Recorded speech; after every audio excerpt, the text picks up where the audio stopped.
I hope that everybody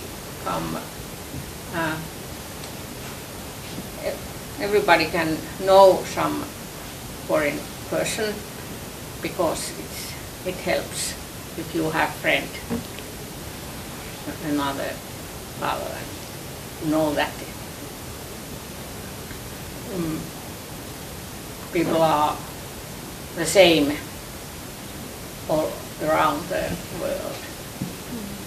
If you talk with somebody, you notice that. I think also that's what I always wish, if everybody was blind, nobody would have noticed the color. Yeah. Colorblind. Yeah. Nobody would notice. People can speak different language, Yeah. but nobody see each other. So Yeah. nobody would know if I am black or white. Exactly. If we were blind. Yeah. So that must have helped a lot in this world. Yeah, that's true. Because, for example, when these white people come to our countries, we don't take them like, who are you? What are you?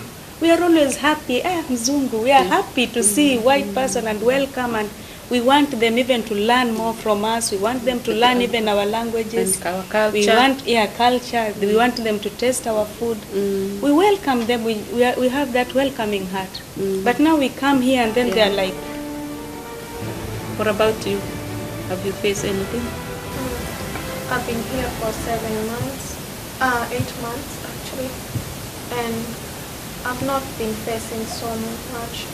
I can't complain that I've been facing any racism, and I hope not to meet anything, because I've not been applying for any job yet. I'm staying at home with my mother. So. Yeah. And Silpa, what do you think about this racist? I lost my job because of racism, because of age. Age. I had been over 20 years, and then I lost job.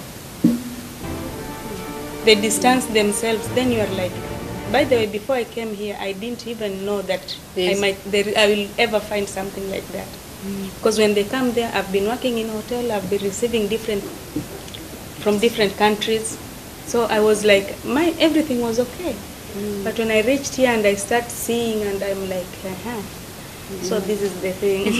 Yeah, my daughter also didn't know what black and white. Yeah. So when she came here, she was like 7 years.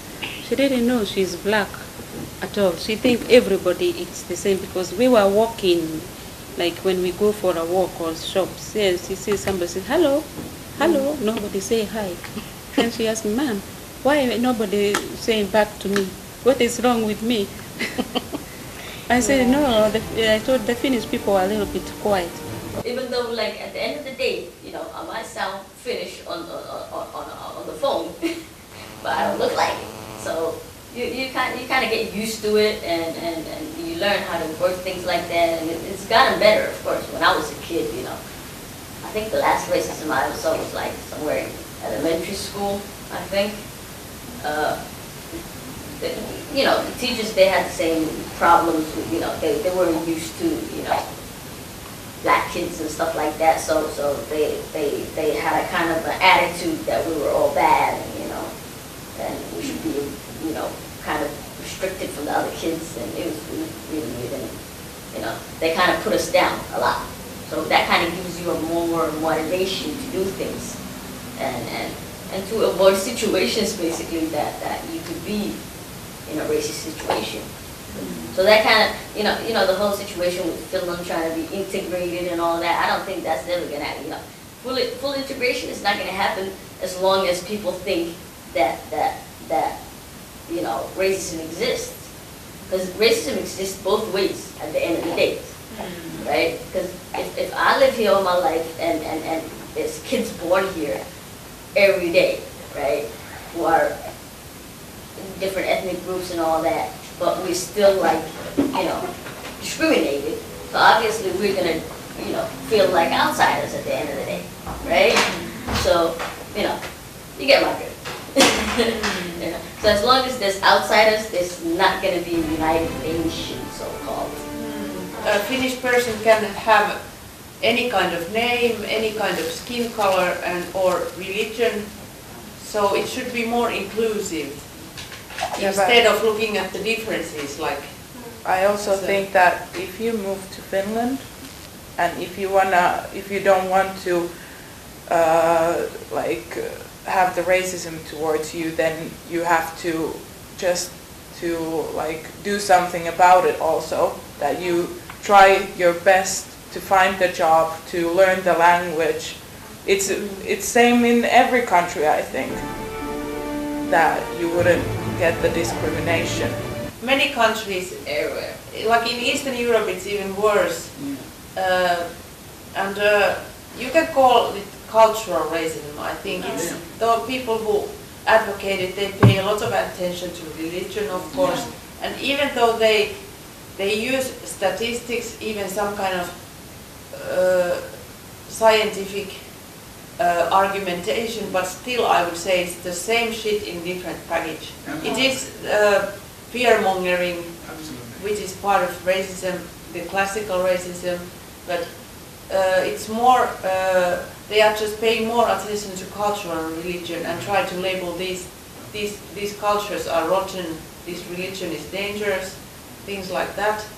So even though the rhetoric is a little bit different from classical racism, I think it's basically the same thing. What do you guys, you're young guys, I mean, have you ever felt any kind of form of racism in your life when you're in Finland, whether it's school, work, hunting work places, or social gathering areas, anything you have experienced? Maybe in the social life sometimes it happens, but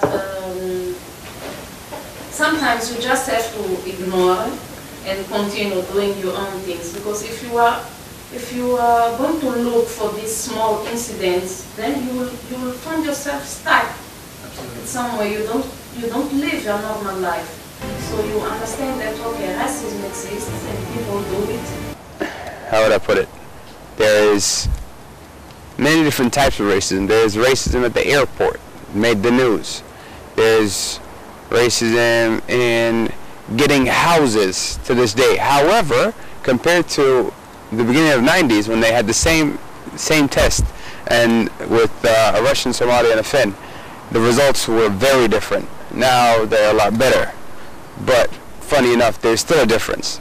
So, over 20 years down the line, you know what I'm saying, it's only been 20 years, I think it's taking big steps, and it's going to take maybe another, always takes a generation or two before people kind of start to acknowledge you in a different kind of way.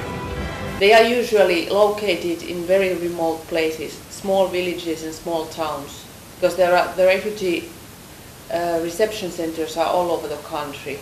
There are just few in the capital area, and most of them are in the, you could say, in the forest all over Finland.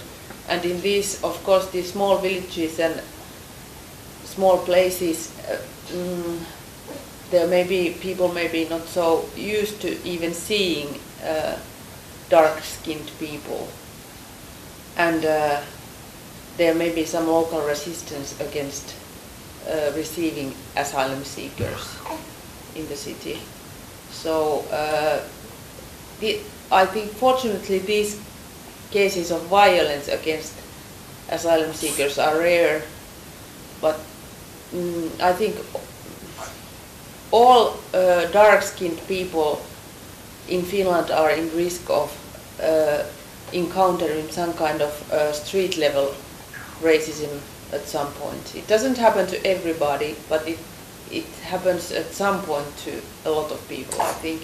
And especially young people who are most active and they move around a lot, they are in risk of that. And they often, there are even some researches that have data about this happening quite a lot, that young people, they get verbally abused in buses or trams, local trains, or in the street. And usually it happens like maybe the the attacker is drunk or under the influence of something, and there are people around, there are witnesses, but they don't do anything. That's very common, that the people who see this thing happening, they don't intervene. And that's a very sad message to especially children, because then they think that, okay, nobody cares, nobody's doing anything. So I think everybody should, if you see something like that happening, you should at least do something. It doesn't have to be so much, at least just say that that is wrong, stop it, or something like that. So you give the message to the target or to the victim that we actually care. We don't think it's normal behavior to shout or insult people in the streets. Every country in the world has racism. It's just different kinds of racism that different people face. When coming to Finland, it was racism for us being different and already having troubles, and then taking in more people. There's prejudice in every culture. It's not something that it doesn't go away like a cold after a few years or so. It's a continuous process that people have to acknowledge that, hey, you got to work with it, and that's it.